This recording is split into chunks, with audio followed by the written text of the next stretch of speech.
احمده ونصلي على رسوله الكريم اما بعد فاعوذ بالله من الشیطان الرجیم بسم اللہ الرحمن الرحیم. ناظرین السلام علیکم ورحمۃ اللہ وبرکاتہ. کوئی آپ کا سوال ہو تو آپ کر سکتے ہیں. ڈاکٹر صاحبہ یہ بتائیے کہ آج کل کئی قسم کی درود شریف پڑھی جاتی ہیں، ان میں سے ہمیں کون سی پڑھنی چاہیے؟ نبی صلی اللہ علیہ وسلم پر درود شریف پڑھنے کے کئی صیغے ہمارے ہاں مشہور ہیں. اس میں کچھ تو وہ ہیں جو آپ صلی اللہ علیہ وسلم سے ثابت ہیں، اور کچھ ایسے ہیں کہ جو لوگوں نے بعد میں خود بنا لیے ہیں. تو وہ ایسے تمام ورژن یا ایسی تمام عبارتیں جو لوگوں نے خود اس معنی کی بنائی ہیں، خواہ وہ عربی میں ہیں یا اردو میں ہیں، تو ان کو پڑھنے کی حد تک تو پڑھا جا سکتا ہے. یعنی اگر نثر میں کوئی ایسی عبارت موجود ہے جس میں آپ صلی اللہ علیہ وسلم کے لیے دعا کی گئی ہے یا آپ کی مدح کی گئی ہے یا آپ پر سلام بھیجا گیا ہے، خواہ وہ نثر میں ہو یا شعر میں، تو اس میں حرج تو کوئی نہیں.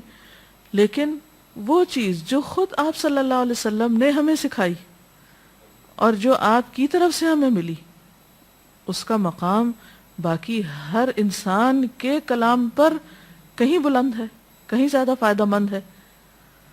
تو وہ درود شریف جو مسنون ہے، وہ صیغہ جو آپ سے ثابت ہے، اس کا پڑھنا افضل ہے، وہی اصل درود ہے. اور باقی تو انسانوں کے خیالات یا جذبات کا اظہار ہے، خواہ وہ شعر میں ہو، خواہ وہ نثر میں ہو، خواہ وہ اردو میں ہو، خواہ پنجابی میں ہو یا کسی اور زبان میں ہو، وہ تو پھر انسانوں کے کلام ہے نا. تو جس طرح اللہ سبحانہ و تعالیٰ کے کلام کو باقی تمام انسانوں کے کلام پر فضیلت ہے، اسی طرح نبی صلی اللہ علیہ وسلم کے کلام کو بھی باقی انسانوں کے کلام پر فضیلت ہے. ایک عام شاعر کتنی بھی خوبصورت بات کرے، لیکن اللہ کے رسول صلی اللہ علیہ وسلم سے آگے تو اس کی بات نہیں ہو سکتی. ایک عام انسان کتنے بھی خوبصورت انداز میں آپ صلی اللہ علیہ وسلم کا ذکر خیر کرے، لیکن وہ اس کے برابر تو نہیں ہو سکتا جو نبی صلی اللہ علیہ وسلم نے خود ہمیں دیا. تو بہترین صیغہ وہی ہے جو ہم نماز میں پڑھتے ہیں، جسے درود ابراہیمی کہا جاتا ہے، اور اس کا پڑھنا باعث اجر و ثواب ہے اور اس میں کوئی شک ہی نہیں. اسی طرح یہ چونکہ تھوڑا طویل ہے تو اس کو مختصر انداز میں بھی آپ پڑھ سکتے ہیں. مثلا صرف اگر آپ صلی اللہ علیہ وسلم کہہ رہے ہیں تو یہ بھی درست ہے، یہ بھی درود شریف مکمل ہے ایک طرح سے، اگرچہ مختصر ہے. اسی طرح اللہم صلی وسلم علی نبینا محمد، یہ بھی آپ پڑھ سکتے ہیں. صلی اللہ علی النبی الکریم کہہ سکتے ہیں. تو مختصر ہو یا درود ابراہیمی کچھ طویل شکل میں ہو، اصل چیز تو ذکر میں مشغول ہونا ہے. تعداد میٹر نہیں کرتی جتنا وہ احساس اور جذبہ اور عقیدت جو کہ درود شریف پڑھتے ہوئے آپ صلی اللہ علیہ وسلم کے لیے ہماری ہو سکتی ہے. جی کوئی اور سوال؟ بعض لوگوں کو دیکھا گیا ہے کہ درود شریف تو بہت کثرت کے ساتھ پڑھتے ہیں، لیکن فرض نماز کی طرف بالکل توجہ نہیں دی جاتی، اور ان کا کہنا یہ ہے کہ ہمارے لیے درود شریف ہی کافی ہے. تو کیا یہ ان کا طریقہ درست ہے؟ بات یہ ہے کہ دین کے معاملے میں ہم اپنی مرضی سے کوئی تبدیلی نہیں کر سکتے، یا دین کے مفہوم ہم خود متعین نہیں کر سکتے. مثلا صحابہ کرام میں سے کسی نے آج تک درود شریف پڑھنے کا یہ مطلب نہیں لیا کہ وہ ان کی نمازوں کے لیے بھی کافی ہو گیا یا اب نماز کی ضرورت نہیں رہی. نماز تو فرض ہے. سب سے پہلا حساب قیامت کے دن نماز ہی کا ہوگا. حقوق اللہ میں سے سب سے پہلا حق نماز ہے. تو یہ درود شریف پڑھنا تو نبی صلی اللہ علیہ وسلم کا حق ہے، اور نماز پڑھنا اللہ کا حق ہے. اب یہ دو حقوق اپنی اپنی جگہ پر ہیں. آپ کو یہ حق نہیں دیا گیا کہ آپ ایک کا حق دیتے دیتے دوسرے کا حق مار دیں. لہٰذا یہ کہنا بالکل درست نہیں کہ درود شریف نماز کی جگہ پر بھی کافی ہے، یا نماز کی اب ضرورت نہیں رہی، صرف درود شریف ہی کافی ہے. یہ پھر حد سے بڑھنا ہوگا، اعتدال سے نکلنے کی بات ہے.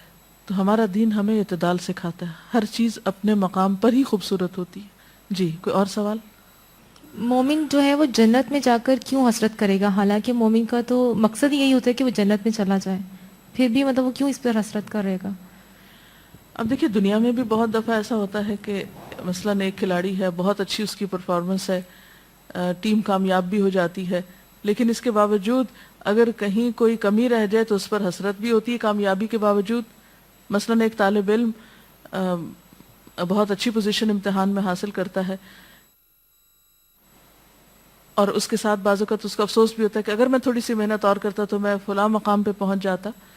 تو اسی طرح اگرچہ جنت میں جا کر انسان بہت خوش اور مطمئن ہوگا، لیکن اس کے ساتھ ساتھ اس کو اپنی کوتاہیوں یا اپنے کچھ فرائض کے بارے میں برتی غفلت پر افسوس بھی ہوگا اور حسرت بھی ہوگی، اور اس وقت انسان چاہے گا کہ کاش میں اس وقت کو اس طرح استعمال نہ کرتا، اس سے بہتر کاموں میں کرتا، اور ان میں سے ایک درود شریف میں کوتاہی ہے. جیسا کہ ہم دیکھتے ہیں کہ کچھ لوگ نبی صلی اللہ علیہ وسلم کہنے کے بجائے صرف نبی صلی اللہ علیہ وسلم کہتے ہیں، تو کیا ایسا کہہ سکتے ہیں؟ عام طور پر لوگ صلی اللہ علیہ وسلم کو مخفف کر دیتے ہیں، یعنی اس کی صرف ایبریویشن استعمال کرتے ہیں. میرے خیال میں ایسا کہنا درست نہیں. جہاں سلم کہا جا رہا ہے وہاں صلی اللہ علیہ وسلم کہنے میں کتنی دیر لگتی ہے؟ میرا خیال ہے کہ سب سے آسان کام زبان استعمال کرنا ہے. دنیا کی باتوں میں ہم کبھی نہیں تھکتے. لمبی لمبی گفتگویں، ایک بات کو بار بار کرنا ہماری عام عادت میں شامل ہوتا ہے، لیکن جہاں ایسے کلام کی بات آتی ہے کہ جس کے ایک دفعہ ادا کرنے سے 10 رحمتیں ہم پر آتی ہیں، وہاں ہم بخل کر جاتے ہیں. تو سلم کہنے کے بجائے صلی اللہ علیہ وسلم ہی کہنا چاہیے، یا پھر علیہ السلام کہہ دینا چاہیے اگر بہت ہی مختصر کرنا ہے، یعنی نبی علیہ السلام جیسے بعض لوگ کہتے ہیں. لیکن بہتر تو یہی ہے کہ صلات اور سلام دونوں ہی ہوں. اس کے ساتھ ہی ہمارے آج کے پروگرام کا وقت ختم ہوتا ہے. اجازت چاہتے ہیں. السلام علیکم ورحمۃ اللہ وبرکاتہ.